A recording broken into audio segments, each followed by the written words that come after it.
Hello, everyone. Hopefully you can hear us, and if not, hopefully we'll see some chats saying that you are unable to hear us. I'd like to welcome everyone to today's webinar, which will provide information on the Fulbright Junior Faculty Development Program for Egypt and Lebanon and the Fulbright Visiting Scholar Program for Iraq.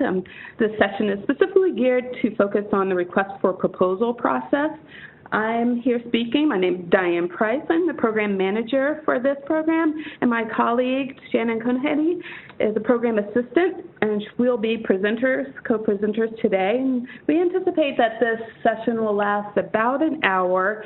We know everyone has pretty busy schedules, so you want to keep it concise and just give you information that pertains to the proposal and the actual program.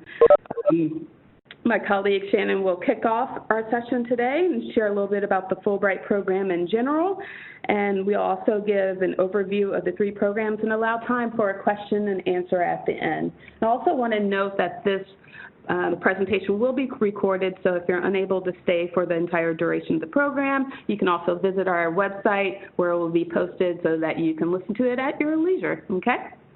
So we have Shannon, we'll take that away. Hi everyone, thanks for coming out and listening to us. Before we dive into the proposal components, we thought we would provide a brief introduction to the Fulbright Program.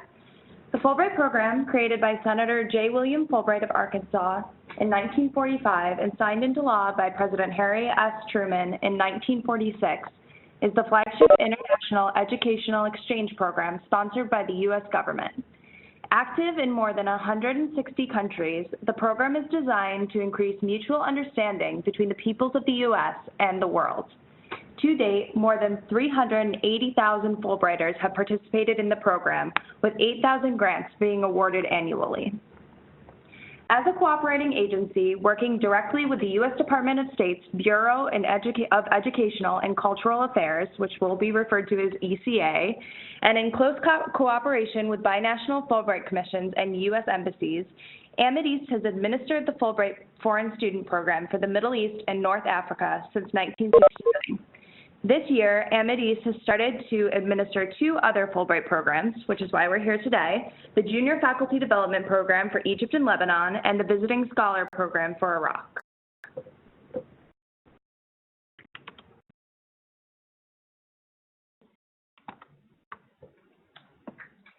So a bit about the program goals. The intent of the 10-week summer programs for junior faculty from Egypt, Lebanon, and Iraq is to equip junior faculty with the tools needed to build higher education capacity within their home institutions and advance education for future generations. The JFDP program for Egypt and Lebanon and the Visiting Scholar program for Iraq also share a common core goal with the Fulbright Foreign Student Program of increasing mutual understanding between peoples and countries, with a specific emphasis on fostering sustainable and long-term relationships between visiting faculty and U.S. academic communities, even after the conclusion of the U.S. portion of the program. A strong proposal will cater to the hybrid nature of the program, including both an organized academic schedule and a cultural element.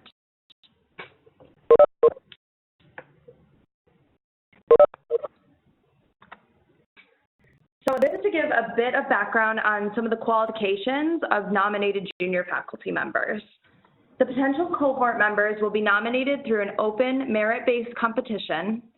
In order to qualify for this program, a potential junior faculty member must be a citizen and a resident of the nominating country. They have to be fluent in spoken and written English. They have a demonstrated commitment to classroom teaching and an interest in strengthening teaching and leadership skills. And they hold either an MA or an MS degree with at least 5 years of university-level teaching experience, or a PhD and no more than 5 levels of university-level teaching experience for Egypt and Lebanon, or 8 years for Iraq. Or if they're an MA or an MS degree holder who is currently enrolled in a PhD program, they must possess at least 3 years of university-level teaching experience.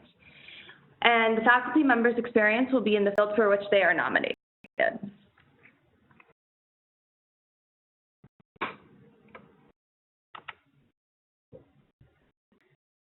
Faculty development programs are offered to junior faculty from Iraq, Lebanon, and Egypt. three programs are sponsored by the Bureau of Educational and Cultural Affairs in cooperation with the U.S. Embassy in Baghdad, the Binational Fulbright Commission in Egypt, and the U.S. Embassy in Beirut. The program for the summer of 2019 will run for 10 weeks from June 30th through September 8th, 2019. These programs are designed not only to help junior faculty to learn and develop new teaching methodologies, but also to develop long-lasting relationships with both the host institution and the local host community. Okay, so working directly with both Commission and Embassy staff, the U.S. Department of State has determined that your call cannot be completed as dialed. Are areas of need in their respective country. So the disciplines are subject to change in the future, so if you don't see an area that is applicable to you or your university, please return in future years to see what new cohort disciplines are being offered. I'll briefly discuss the cohorts for each country for the summer of 2019. Currently, AMID seeks 3 institutions to host one of the following discipline-based cohorts for Egypt: Renewable Energy and Engineering, Public Health, and TEFL/Linguistics. The subjects that you see that are not bolded on the screen are discipline-specific subjects that the faculty can have specialty in. For Egypt, each cohort will have approximately 6 participants. Those numbers are subject to change. Continue checking our website to see if they have.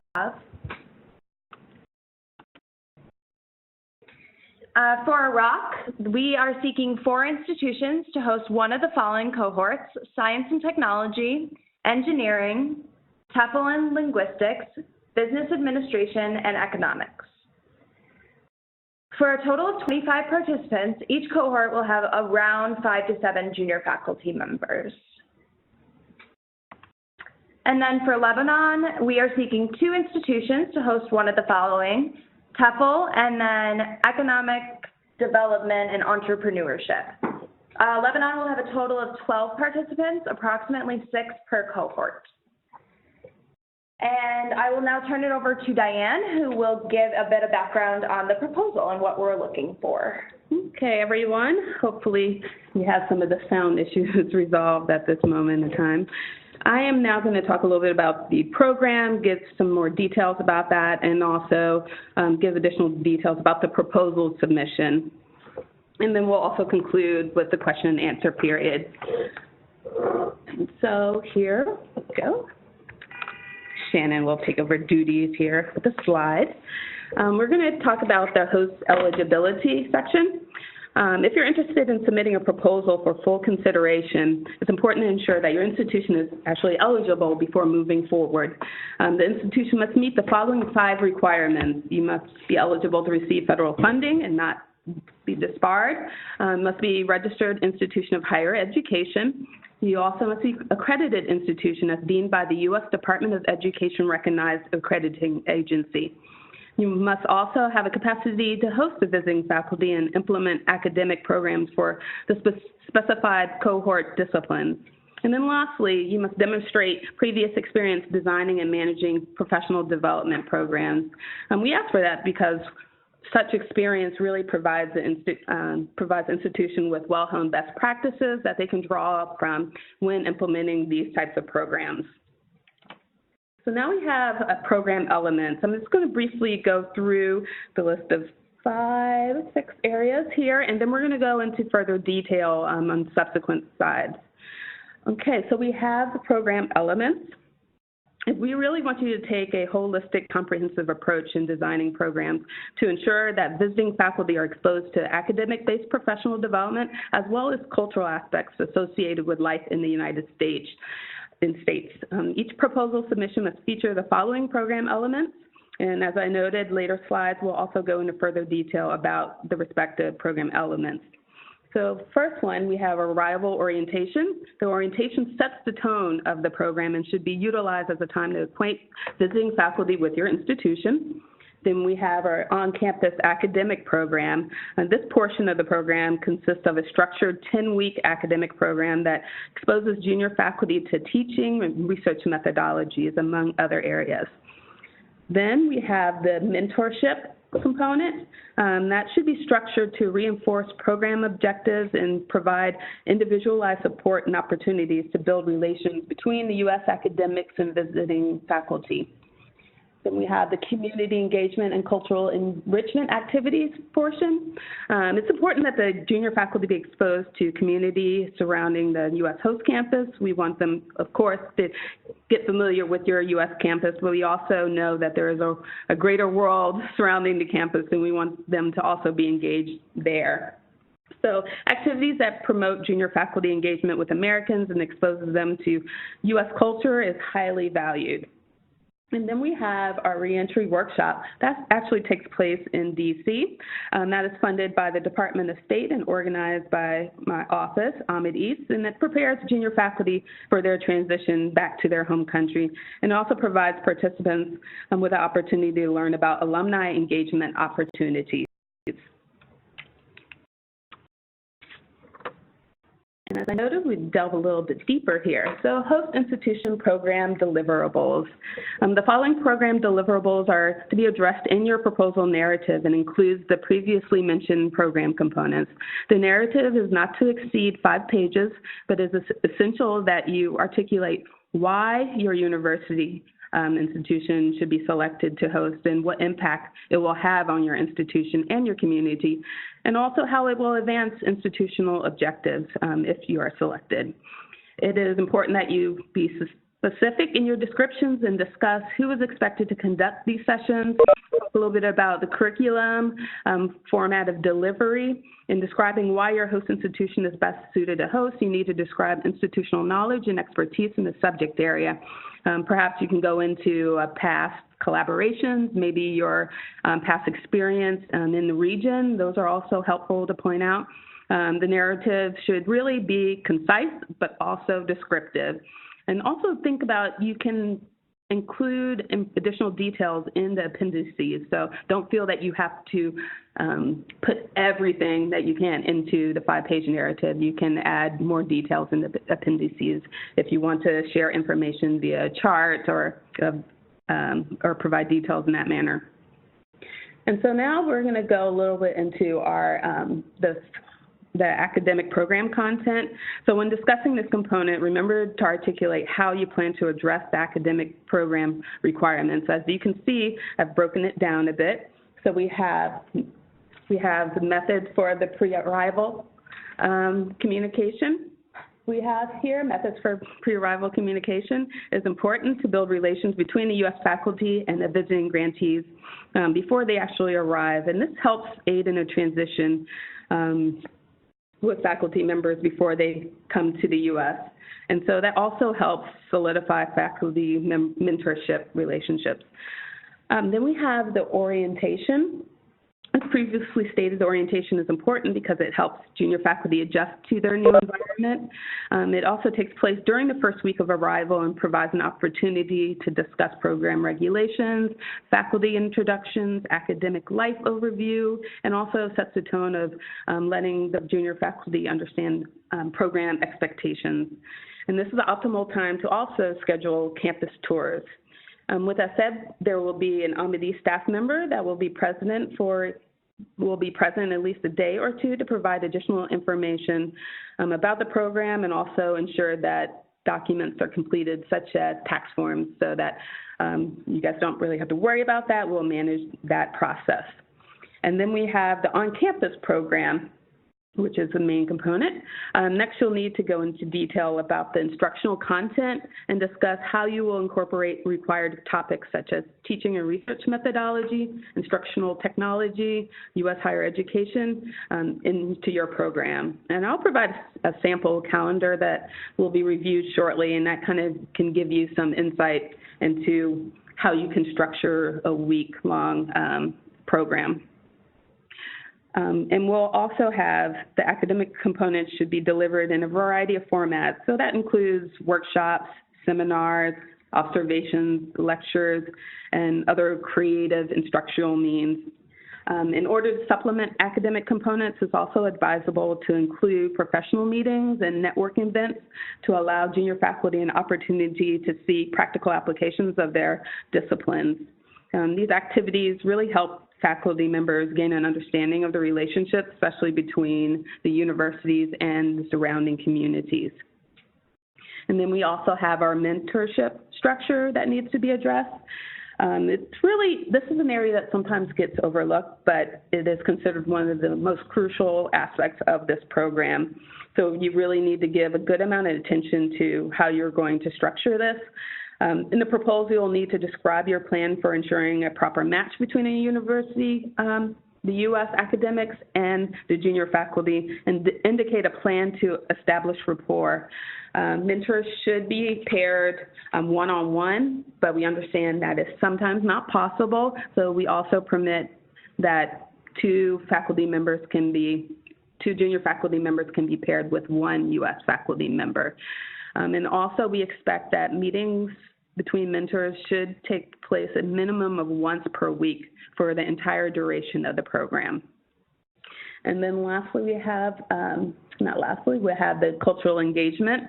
In this proposal, you need to describe how junior faculty will be exposed to life in the U.S. through host family engagement, cultural site visits, campus activities, and such.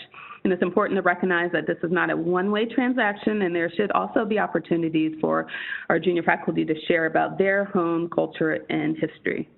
And then also just want to go back real quick. Sometimes the host family engagement part throws people off. Don't worry, we are not expecting our students or our scholars to be housed with host families.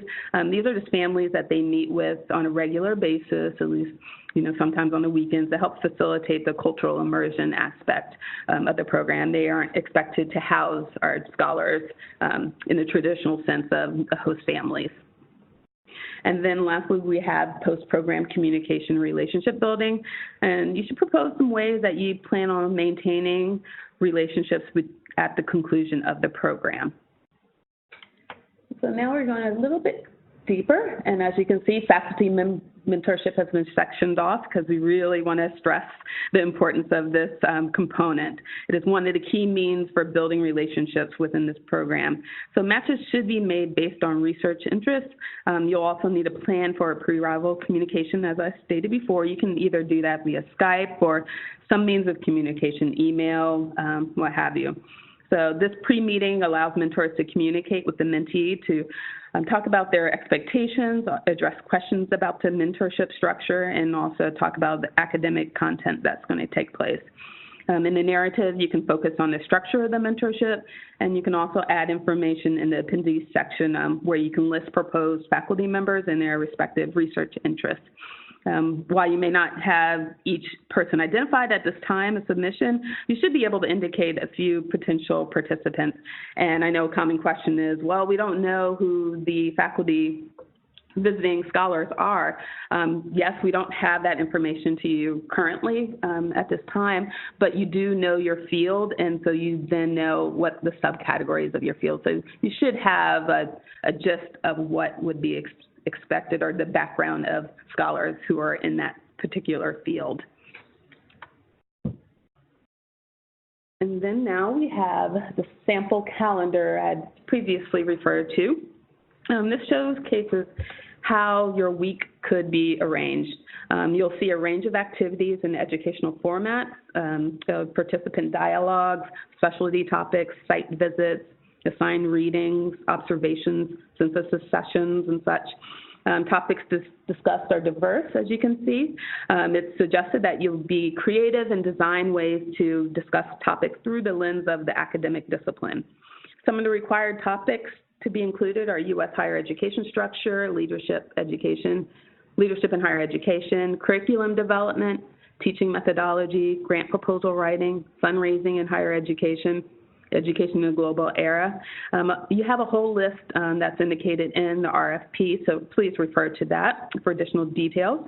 And it's a great opportunity to expose junior faculty to the diverse teaching styles if possible. And if possible, it would be good if they can lead a class session so that they can get some practical experience in their newly acquired skills. And on this agenda, you will see, like on Friday, they'll have community college visit. So that's a good way to incorporate another institution into your program, just to show that a different type of education format. We also have, look at Thursday afternoon from 1 p.m. all the way through 6 p.m.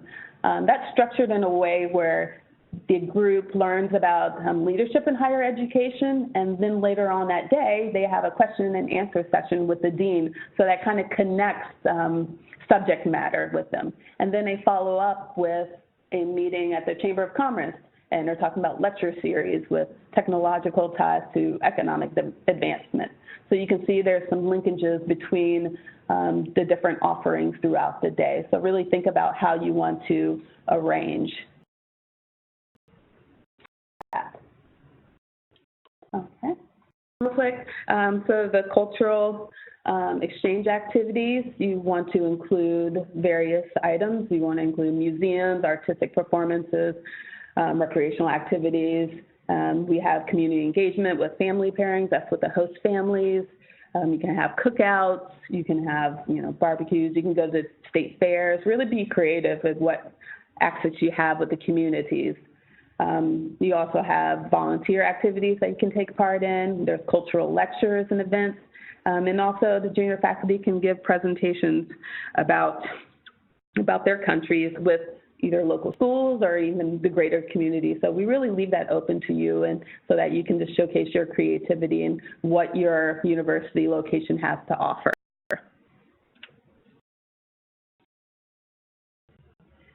We have resources and logistical support. The next group of topics highlighted can be highlighted in the appendices section, as it allows additional space to articulate plans that couldn't be included in the narrative component, narrative section of your proposal. So we have the personnel.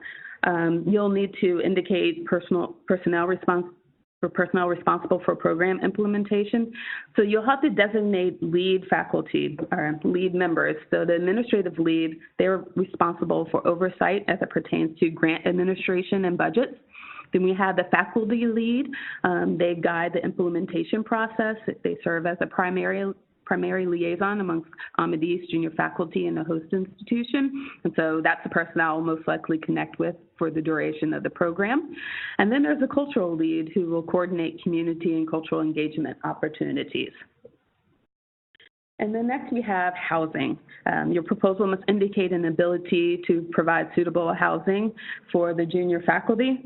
The host must provide furnished studio or apartment-style housing that is located on campus or campus adjacent. It's important that there's privacy, so there needs to be a private bedroom, private bathroom, and private kitchen. So if you have an apartment style or housing that people must share a kitchen and then it's two bedrooms, that will not be acceptable. So each person must have their own personal dwelling. So they have to have a private bedroom, bathroom, and kitchen. And then we have access to university facilities. It's expected that junior faculty will have access to institutional facilities such as labs in the library, as well as access to databases, online catalogs, and departmental libraries. And then we have a section on provide an overview of the system of transportation, because we wanted to make sure that our grantees have some sense of independence, and we want to make sure that they can get around somewhat within the campus community. So now we're going to transition into the funding. So funding is provided for up to $15,600 per junior faculty participant, and is inclusive of administrative costs, participant support costs, and housing. While there's no strict maximum for budget line items, we expect administrative costs to not exceed 40%. In addition, junior faculty will be covered by ASPE, that's the Accident and Sickness Protection for Exchanges Health Benefit Plan. And then also Amadeus will manage all international and domestic air travel. Thus, such costs should not be included in your proposal. Lastly, as I previously noted, junior faculty will participate in a 2-day reentry workshop towards the end of their program, and that's funded by the Department of State and will be organized by Amadeus, so you won't need to take any action with that specific part of the program. And then we have next our budgeting and reporting requirements. There are budgeting reporting requirements associated with this program, of course. All proposals must include a budget and corresponding budget narrative that provides justification for anticipated program costs. You'll find the budget template provided to you on our website, the JFDP website. And also keep in mind that any costs exceeding the $15,600 grantee maximum will be considered as cost share. And then lastly, host institutions are expected to conform to OMB circulars A110, A21, and A133. Institutions are considered sub-recipients and will sign a service agreement that outlines reporting requirements. So now I'm going to go quickly through our proposal review criteria to give you a little bit of insight. So our submitted proposals will go through a competitive review process and will be assessed based on a series of items noted on this slide. For detailed evaluation information, you can reference Section 4 on the RFP, and that provides information on the required components upon which you will be assessed. So first we have our host commitment and experience. You make sure that your proposal showcases your commitment to promoting an environment of exchange, that you provide support, and also have subject area expertise. Also be sure to highlight your past record of successfully implementing programs. Expertise and commitment are key attributes that reviewers will be looking for when they're assessing your proposal. They really want to know if you actually have a commitment and then also the expertise to execute what you are proposing. And then we have the curriculum and professional resources. This section allows you to demonstrate the array of resources that you have access to at your institution. So reviewers will assess originality of how you construct your activities and how it aligns with the overall program objectives. So, ensure that you emphasize teaching, research, methodology, technology, and U.S. higher education. You're encouraged to discuss instructional methods that you plan to incorporate, such as the workshops, seminars, skills building exercises, and if you have any potential participants from professional organizations that really can add the practical aspects of the disciplines as well. So I think that would be very helpful in strengthening your proposal. Then we have lead contact arrangements. So clearly define the roles of the lead contacts and ensure that they have a strong background in their areas of responsibility. The reviewers will look for indication of the successor plan as well, should one of the contacts be unable to fulfill duties during the program period. And keep in mind, this program period is the summertime. So sometimes people mistaking that this is taking place in the semester. This is, June 30th through September 8th. So just keep that in mind as well. Then we have the mentorship structure. Be sure to articulate your plans for ensuring a proper match between the mentors and visiting faculty members. Make sure the research interests, academic backgrounds, should prove to be conducive to a strong mentorship relationship, so make sure those align. Reviewers will look to see how well thought out your plan is to initialize a mentorship and structure introductions. And then we have integrated program components. So reviewers will be looking for a clear emphasis on faculty development, and it's essential that your program address the intersection of faculty development, mentoring, and cultural engagement. Remember, all three of those areas are key program components. And then next we have logistics, housing, transportation, and orientation. Remember that housing must be private. Can't state that enough. And dorm rooms are not acceptable as a housing option. For logistics, be sure to include information about research facilities, relevant background, the relevant background of the cohort, and also transportation information. Then we have the community resources and participants as resources. So reviewers will be looking for details that demonstrate that the junior faculty will have opportunities to engage with U.S. citizens, and also with the host family activities, cultural engagement, and volunteering. So they'll be looking for inclusion of these opportunities, and then also remember, make sure to provide opportunities for the junior faculty to share about their home country and culture. You'll have the cost proposal. Reviewers will be assessing whether the proposed costs are necessary and appropriate, so be sure to use the provided budget template, which is on our website, to reflect all program costs, and also include the budget narrative that provides justification of costs. And then we have the follow-on activities. Reviewers will look for evidence that you have a plan for follow-up with program alumni, and that will hopefully indicate a desire to strengthen opportunities for institutional partnerships in the future. Then we have monitoring and evaluation. Proposals should have a plan to assess impact and demonstrate ability to link outcomes to program objectives. And then we have our proposal cover sheet. For the actual submission of your proposal, there will be key components, and you'll find this document on the JFDP website. The proposal cover sheet will allow you to enter contact information and identify the desired cohort discipline that you desire to host. And this document will be attached to your proposal, and you'll see that listed right above the RFP on our website. So you would need to include, you would need to fill that document out and include that with your submission.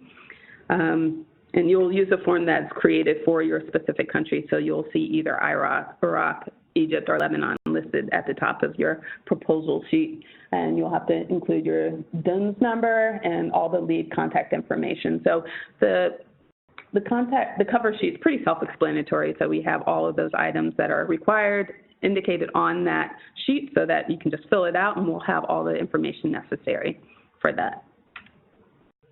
Okay, and lastly, if I can't drive this home enough, hopefully it's not becoming too redundant, these are the proposal requirements that you have to make sure that is included to have a fully completed proposal submission.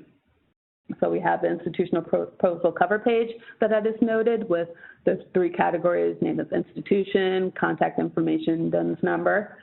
And then we have the proposal narrative that we spent a big chunk of time discussing with the institutional background and capacity, your academic program content, mentoring structure, community engagement opportunities, and how you anticipate how your program will meet the outcomes for the institution.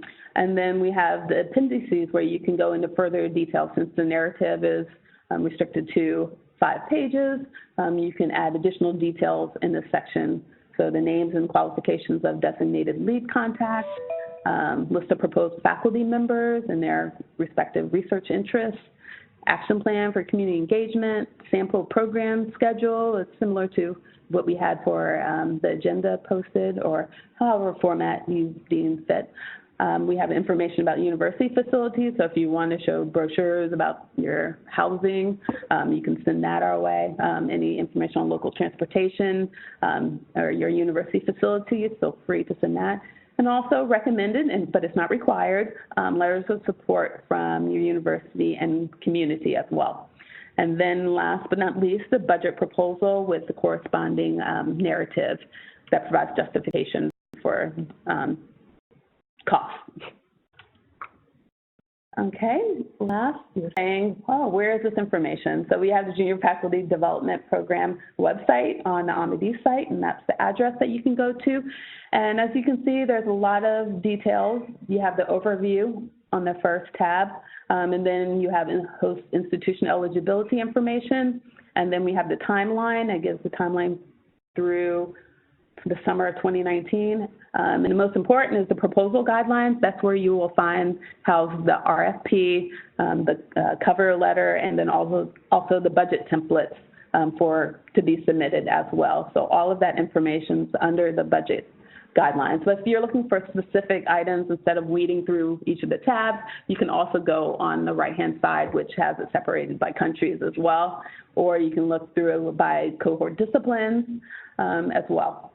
And if you still have any questions, you can send an email to us at jfdp@amadis.org, but I got a little ahead of myself, so we're going to go here with the submission checklist. The most important thing that you should know is the admission submission due date, which is October 15th, 2018, and that's by 8 p.m. Eastern time. So that gives you some time to put together a wonderful proposal and make sure you have it in by that date on October 15th. So we have the checklist of items that you must make sure that you include. So make sure you have that cover sheet. Make sure your organization information is included, your qualifications, your record of performance, your statement of work, and your cost proposal. So these are all items that must be conveyed at some point in your proposal. And then now back on track. So the contact information, questions, please feel free to contact us at jfdp@amadis.org if you have questions that were not answered in this presentation. As we know that you'll most likely have questions throughout the coming weeks, so feel free to just give us, shoot us an email, and we'll try to respond to you in a very timely manner. And also visit our website for additional information. And if you were unable to listen through this whole presentation, which you're probably not here right now, but just to let you know that this presentation will be housed on our website so that you can refer to it at your leisure. Yeah, so that is our presentation. Hopefully everyone's excited about Junior Faculty Development Program and the Fulbright Visiting Scholar Program with Iraq. So I'd like to open the floor up for any kind of questions. I'll give it a few seconds or so, and yeah, you can chat a question to me, and I'll try to answer that for everyone to hear.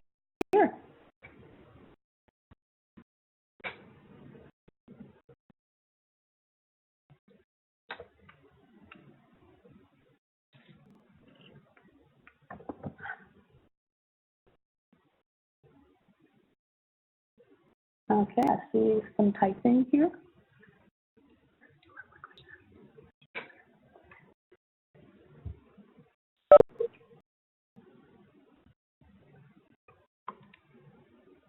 I had one question where someone was asking if an institution can apply to host multiple cohorts.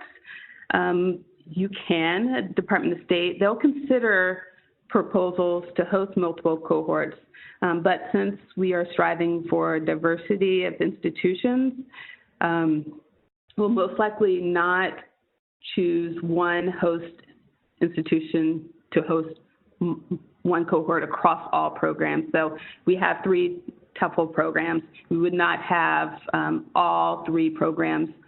We'll most likely not have all 3 programs go to one institution. So while institutions have been chosen to host multiple cohorts concurrently in past years, it's unlikely that a single institution will be chosen to host that many cohorts. Okay, so do faculty, mentors, and lead faculty contact all need to be tenure track faculty? Not necessarily. We just really want to ensure that, people have the terminal degree and the background, the discipline background that they have, and also have a relationship with the institution that they're with so that they can provide strong mentorship. So we want to make sure that the mentor actually has years of experience teaching and has extensive experience in their chosen field as well.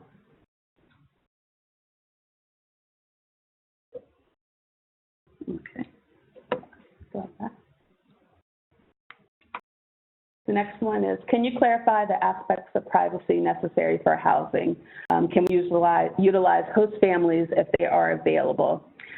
With scholars, unfortunately, we are not using host families. That would not be appropriate because when we're thinking of scholars, they're not, I wouldn't say not the youth, but these are adults and they will expect privacy during their off hours because they're pretty much going to be together for significant portions of the day. So we need to make sure that they have basically either a 1-bedroom apartment or a furnished studio apartment where they have their own kitchen, bedroom, and living room situation. So we would have that, and we would not be able to have our junior faculty housed with host families. I was like, can you share a few examples of housing other than short-term apartments that have worked in the past? We've had students are in some graduate housing that have completely in separate kitchen, bedroom, and living room situation. We have that. Also, sometimes there's apartments that are nearby that universities can do a sub-rental for that summer period. We've had that. So most people are on campus when they can have private housing, but we also have independent apartment complexes that are adjacent to campus that have been used as well.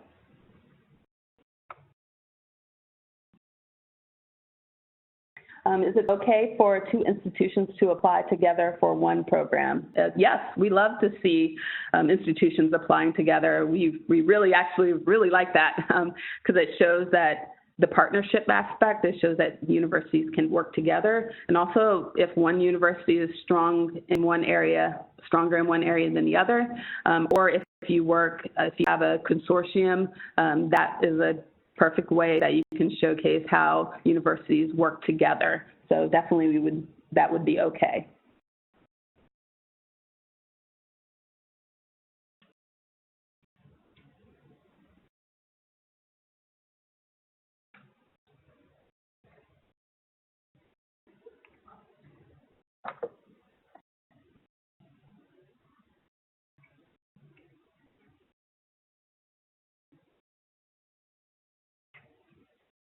Okay, next question is, the RP indicates that if you're not selected for one cohort, you may be considered for another.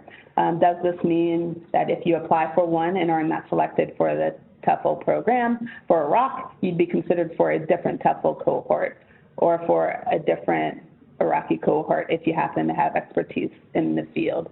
Since proposals are pretty tailored to a specific discipline, most likely we would not shift you over to a different discipline. So if, for instance, you submitted a proposal to host TEFL for Iraq and you were not selected for that, we would most likely then consider you for TEFL for Lebanon or TEFL for Egypt. We would not look at your proposal and say, oh, we think you are good for Egypt for engineering, because your proposal is really tied to that specific discipline, so there's more flexibility with the countries.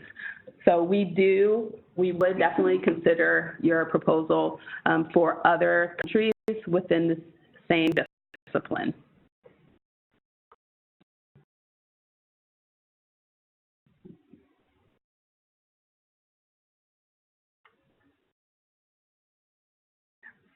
Okay, next is basically if you submit an unsuccessful proposal, do you receive justification for that rejection?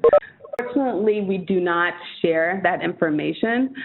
What we would probably do is, since we have this program each year, we would talk about, here are things that we've seen take place with unsuccessful proposals. So that's a way that we can highlight areas that need addressing, but we can't personally provide feedback for every single proposal that is submitted.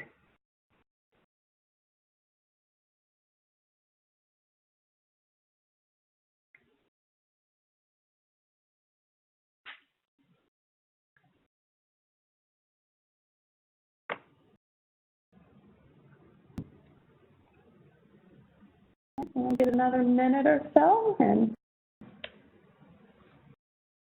on their way if we don't have any more questions.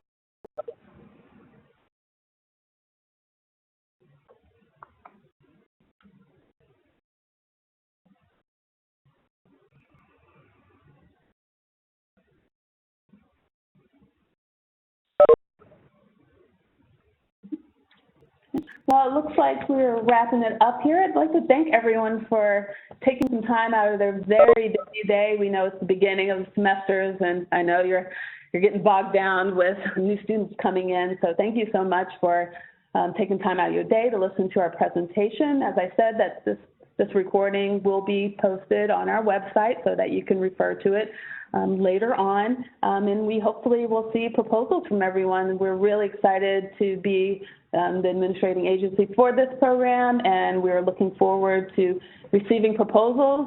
There's a lot of exciting opportunities that are available, and we really, really are interested in receiving these, and please don't hesitate to contact us if you have any questions. We'll get back to you and as soon as we can, and thank you again for joining us.